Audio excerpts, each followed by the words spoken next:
বঙ্গভূমি news, মানুষের সাথে, মানুষের পাশে। পথ দুর্ঘটনায় গুরুতর আহত হলেন ৩ জন। ঘটনাটি ঘটেছে কাকদ্বীপ থানার উকিলের বাজারের কাছে কালীবাঁধ এলাকায়। তবে আশঙ্কাজনক অবস্থায় মেশিন ভ্যানের চালককে হাসপাতালে ভর্তি করা হয়েছে। গুরুতর আহত যুবকের নাম ভুবনেশ্বর পাত্র, বয়স ৩৫, বাড়ি নামখানার চন্দনপিড়ি এলাকায়।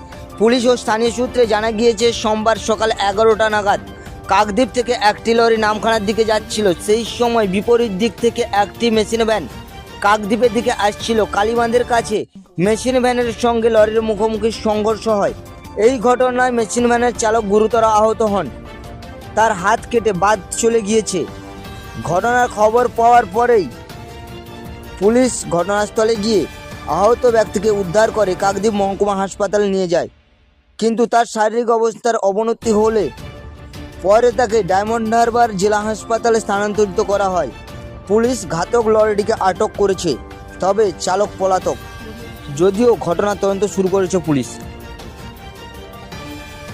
কাকদ্বীপ থেকে বঙ্গভূমি নিউজ টিম।